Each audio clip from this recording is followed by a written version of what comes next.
अस्सलाम वालेकुम। आज मैं एक बड़े ही हिस्सास टॉपिक के ऊपर मुख्तसर सी बात करना चाहता हूँ। हिस्सास इसलिए कि ये कुछ लोगों को नागवार गुजर सकता है, कुछ लोगों को इसमें अपनी तौहीन महसूस हो सकती है, लेकिन मैं समझता हूँ कि एक पाकिस्तानी के तौर पे मुझे ये बात करनी चाहिए।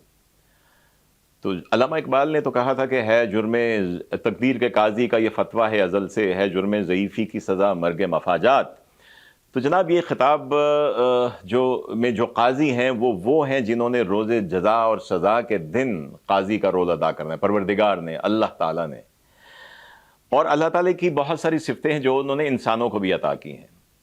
जो भी किसी इंसाफ की कुर्सी के ऊपर बैठता है, वो भले कोर्ट में हो, किसी अदालत में हो, सुप्रीम कोर्ट में, हाई कोर्ट में, किसी और कोर्ट में, या कहीं ऐसा बैठ के जहां पे उसने लोगों के बारे में फैसले करने हैं, किसी ऑफिस में हो जिसके नीचे लोग काम करते हों, तो ये एक खुदाई सिफ्त है जिसके ऊपर जब मैं सोचता हूं कि उसमें कोई नाइंसाफी करने वाला, तो एक शदीद खौफ तारी होता है कि ऐसे काम के लिए ऐसी कुर्सी के बैठ के ऊपर कोई नाइंसाफी कैसे कर सकता है।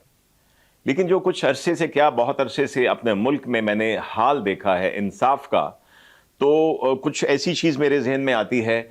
इस मुल्क के काजी का ये फतवा है अजीज़ो, है जुर्मे गरीबी की सज़ा मर्ग गरीबा, मुनसिफ के तराजू में यहाँ तुलती है ताकत, कमज़ोर की आहों से भली जाहे अमीरा। ये बहुत सोच समझ के कह रहा हूँ।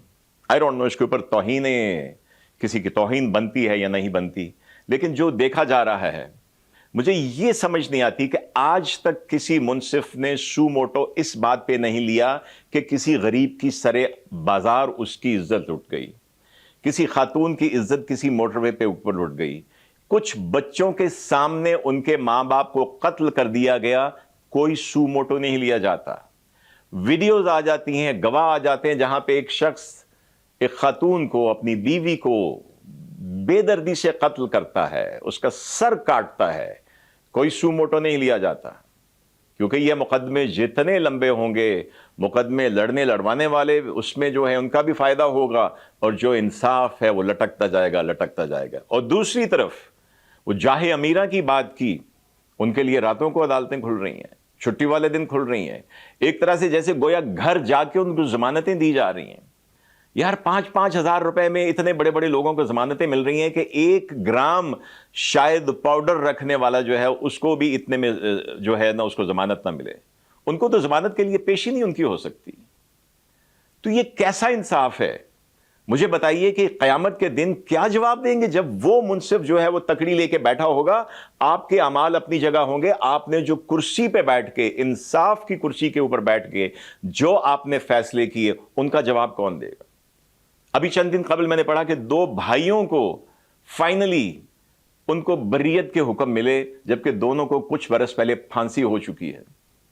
कोई है उनको पूछने वाला जिन्होंने फांसी की सजा दी? 2 भाई, 2 इंसान अपनी जान से गए और आज एक फैसला मिल गया है, तो क्या हुआ? वो लौट के वापस आएंगे? तो खुदा के लिए इंसाफ कीजिए।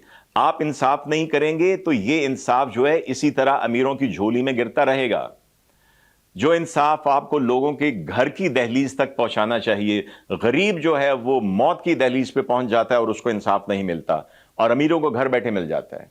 अभी कल की खबर है, एक बहुत बड़ी अदालत से एक लड़का जिसने किसी दूसरे को बेदर्दी से कत्ल किया, उसको बरी कर दिया गया। उनके जो वकील साहब फरमाते हैं इसमें दहशत गर्दी नहीं थी। दहशत, मौत से अलावा बड़ी दहशत क्या होती है? क्या उस वकील साहब का, उन जज साहब का बच्चा इस तरह बेदर्दी से कत्ल हो तो वो इस मुकदमे को इतना लटकाना पसंद करेंगे? क्या वो कहेंगे कि यहां पे इस्तगासा फेल हो गया, ये फेल हो गया, जबकि तमाम एविडेंसेस हैं?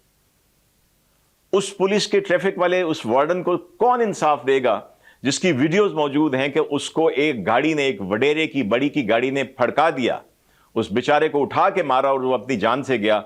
और क्या सिर्फ इतना ही कहना, ये नहीं कोई और चला रहा था, मैं तो कहीं और पे था, और उसको इजाजत मिल जाती है घर जाने की बाइज्जत? मुआशरा जो है इंसाफ के ऊपर पलता है, इंसाफ के ऊपर बनता है।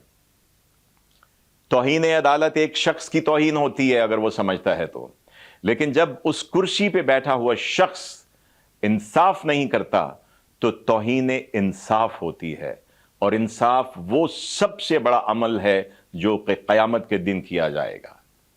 اس دن سے ڈریے، اس دن کے قاضی سے، تقدیر کے قاضی سے ڈریے، راست فیصلے کیجئے۔ غلطیاں ہو سکتی ہیں، ان انٹینشنل غلطیاں ہو سکتی ہیں، لیکن کسی کے دباؤ میں آ کے، کسی کے پریشر میں آ کے، کسی سے مروب ہو کے اگر آپ نے فیصلے کیے، اس کی پکڑ بڑی سخت ہے۔ یہاں سے بچ جائیں گے، وہاں پہ کچھ نہیں ہوگا آپ کو دینے کے لیے۔ پاکستان کو انصاف کی دہلیز تک پہنچائیے، یہ آپ کی ذمہ داری ہے۔ پاکستان زندہ باد۔